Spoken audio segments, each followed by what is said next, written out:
What's up, guys? Today I thought I'd film a video discussing whether fountain pens are worth the money. And in front of you here I have a selection of a few of my pens ranging from inexpensive to, kind of standard, like intermediate, standard pricing, and then more expensive pens. I just wanted to start off with this video saying that, excuse the shadows and glares that you might see. I'm changing up my filming location for today's filming, just just a change of pace in the background, and lighting is a little better out here in the kitchen than it is in my room. But back to the topic on hand, are fountain pens worth it? Well, obviously, as you can tell kind of from what you see in front of you, I believe fountain pens are worth it. Now, I'm not going to be one of the people that says that fountain pens will save you money. I know one common argument that fountain pen lovers will make is that a fountain pen is basically a reusable pen where you're not buying cartridges or refills or buying, like, say, a brand new big pen or whatever every time it runs out. You're just using bottled ink in a refillable fountain pen, and in the long run it'll save you money. In actuality, that probably isn't the case for most pens. Maybe if you were to use a pen like at this range where you either use like a Platinum Preppy or this is a Pilot 78G, that may save you money in the long run, but generally when people get into fountain pens, they're not going to really stay in this range. They're going to move up. Actually, this probably belongs kind of in between here. They're going to move up into price ranges, and if you go somewhere and you go buy like a Pelican Sovereign Series pen, that'll cost you several hundreds of dollars at least.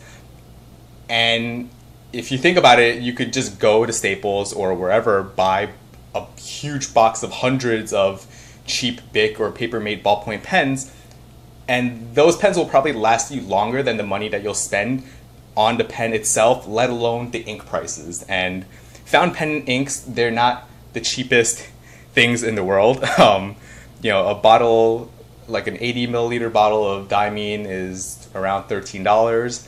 3-ounce bottles of Noodlers is $12.50. You can even go up to higher, more expensive inks like the Urushi line, which I believe MSRP is $34, and US sellers aren't allowed to sell it for any less than $28, or even like some of the Sailor inks, the nano inks, those are up there in price in the $20 range. So pen inks themselves aren't cheap, and pens themselves aren't cheap. But the reason why I use fountain pens isn't necessarily because it'll save me money in the long run, is because I believe that fountain pens provide a much better, more enjoyable writing experience. Obviously, if you want a pen that, everyone's opinion on how they want their pens to write is a little different. I kind of prefer pens that have very little to almost no feedback and are like super buttery glass smooth.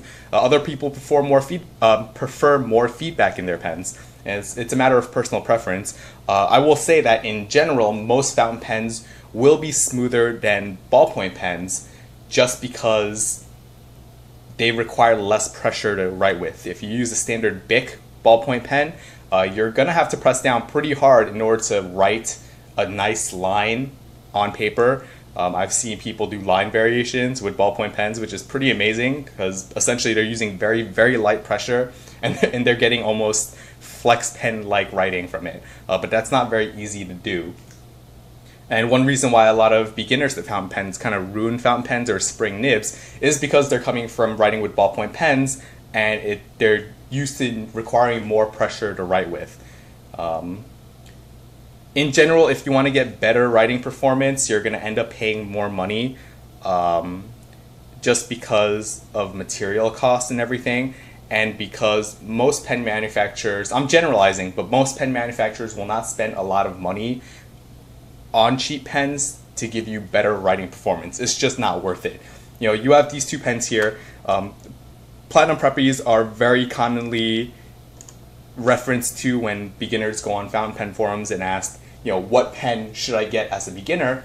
And I don't necessarily agree with the suggestion of using a Platinum Preppy as an introduction pen, just because people hear about fountain pens and they hear about how smooth they write and everything. And in all honesty, I haven't had a preppy actually write very smooth out of box. And it's not worth working on the nib to get it to write smooth. Now, for some people, they may like it. I personally have a few preppies myself that I use as like ink tester pens, where I can fill up whatever colors in there and try out the inks without necessarily have to go through the hassle of cleaning like a piston-filled pen, like this Llama 2000 or these Pelicans. So there's that. The Pilot 78G is kind of an exception. It's a relatively inexpensive pen. The preppies are around $3 to $4 a piece. 78Gs you can find on eBay for around $10, which is a very good deal, because these pens, these 78Gs actually write a lot smoother than these three pens. It probably writes comparably smooth to the Custom 74. But these are the exceptions, and in all honesty, these are no longer being produced by Pilot, and they were never really, from what I know, they were never exported to out of Asia. They never really got exported to the United States. And you actually see that most sellers who sell 78Gs in the US or in the UK, they're actually selling it at inflated prices. But they do write very well. It's all plastic. There's gold furniture, and I believe that's a steel nib with gold plating, and that's great and all. So for a beginner, I would definitely recommend just spending the $10, spending double what the preppy is, and just getting one of these. The writing performance will be a lot better, and your overall writing experience will be a lot better. Another common pen that is referred to for beginners is Llama Safaris. And my first fountain pen that I bought myself personally, I had gotten a few inexpensive fountain pens as gifts, but the first one that I bought by myself with my own money was a Llama Safari, and these run around $30 plus another $4 for a converter. And I love these pens. The quality, the smoothness on the nibs are a little hit and miss from the Llama factory, but in general I've had pretty good luck with the nibs coming out from the factory, minus an extra fine spare nib that I had bought, and the tines were a little misaligned, so it was kind of scratchy. These pens are also steel nibs, and one bad thing about them is that because it has a triangular section, if you don't hold it with a standard tripod grip, it's actually a little awkward to write with. But I just I didn't really write with a proper pen grip while coming out of elementary school and junior high school. So when I started writing with the fountain pen in high school, I had to force myself to learn a proper pen grip, I suppose you could say. They're not the best writers in the world, but one reason why they're very popular is because the nibs are removable and swappable, and you can just buy a new nib for around $10 to $13. So for a beginner who's not really for a beginner who doesn't really know what they want in a fountain pen in terms of something like nib width, then it's a great option, because you can just buy a nib. For my Llama Safaris, I have two bodies, but then I actually have 5 or 6 different nibs. In this one I happen to have a 1.1 italic nib, just because I felt like writing with that. So that's a good option. Then you move on to the intermediate pens, where you may get better build qualities and maybe a more unique filling system, like a piston filler, or in this case, this is a vacuum filler. This is a TWSBI VAC 700. These pens are around $70 to $80, so you can see the progression in price ranges. Something that's less than $20 is a beginner's pen. This is more beginners to intermediate at $30. At $50 to $70, you're not getting better writing performance, because in general, with this range of pens, a lot of the nibs are steel nibs, and I'm not necessarily saying that steel nibs are the best in terms of writing performance, but a lot of the steel nibs come from just a nib manufacturer. They're not in-house made nibs or anything, so the writing performance will kind of be the same, and then when you end up paying the extra in price is for something like extra material cost, or a unique filler, in this case a vacuum filler at a sub $100 pen level is actually quite rare.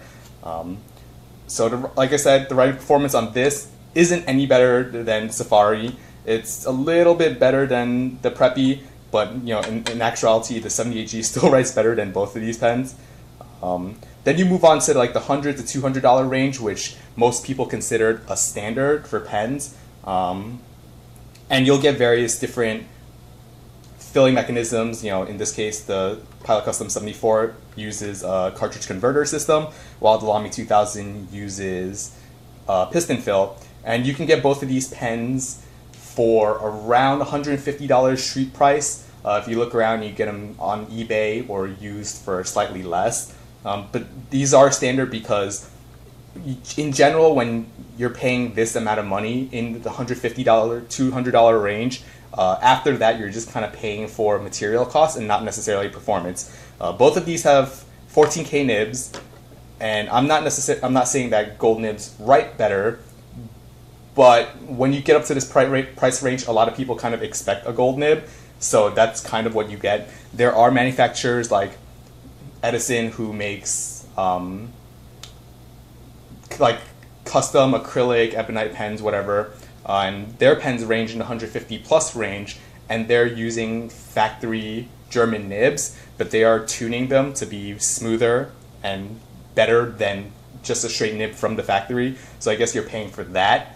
But like I said, you know, you move up to something like the Pelican M600.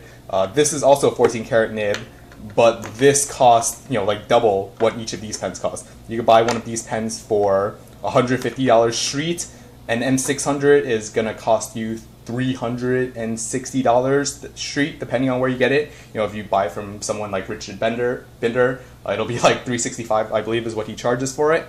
And then, you know, you go up to a range like this where, you know, this is my most expensive current pen, my Pelican M650, which is, you know, a $400 plus pen. And then even above that, you can still have pens that cost in the several tens of hundreds of $1,000s. You know, you have the most basic Urshi pens from Nakaya, and those start at $550. You go up to like limited edition pens and everything.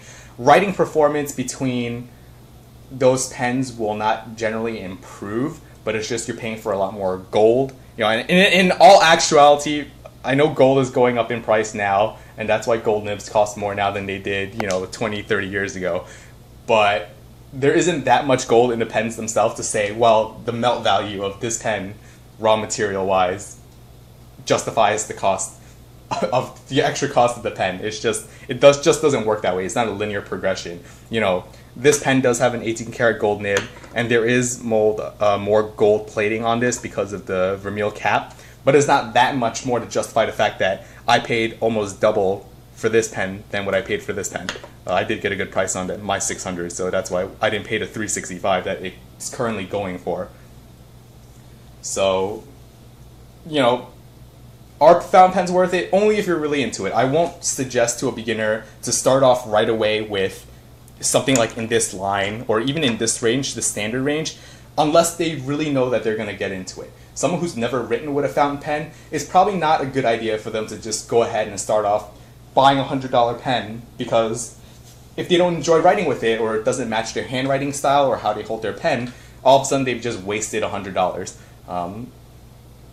This range of pen, you know, it's good just because if they don't like it, then it's not a huge waste of money. You know, at most maybe you lose that $30, $50, which is quite a bit if you're just buying ballpoint pens. But for a fountain pen, it's relatively inexpensive. And then if you do like it, if you know that you definitely like it, and I would just recommend skipping this range of pens entirely. They're good if you want a good selection of pens, or if you want something like a vacuum filler in this VAC 700 case. But, you know, this is definitely like a go-to standard. And I mean, for me, for everyday writing, you know, these three are my go-to pens. You know, I'm not going to carry my 650 around just because it is discontinued and it is my more expensive pen. So it's more of a special occasion pen for me, but I have no problems carrying these pens around every day, writing with them. You know, I carry them in my pants pocket. Some people will disagree with that, saying, oh, what if you end up breaking it, like you lean against something, whatever. What if you scratch them up? For me, it's a non-issue. For this one, I don't really want the gold plating on the clip and anything to wear off prematurely, so I do keep this in a leather pen pouch, a pen sleeve, but these two I just drop in pocket and write with. So I hope you guys kind of found this video informative. when you go on forums, if you're thinking about getting into fountain pens, don't get discouraged about people saying that, you know, maybe you should start off with a cheaper pen, or you shouldn't go ahead and buy an expensive pen. Or there are also people that are on the opposite range where they're like, well, you know, these pens are complete crap, and unless you get something in like a $300 pen range, you know, you're not going to get a good writing performance pen. That's just not true. And, you know, for me, I enjoy all my pens. I kind of skip around. You know, I did start with more inexpensive pens, and then I went upwards, but that didn't stop me from going back down and buying less expensive pens, just because I enjoy fountain pens as an actual hobby. So I end up collecting a little more than what I practically need. In general, I only carry one pen with me every day to write with. So I hope you guys found this video enjoyable and helpful, and hope you guys have a good day. Thanks for watching.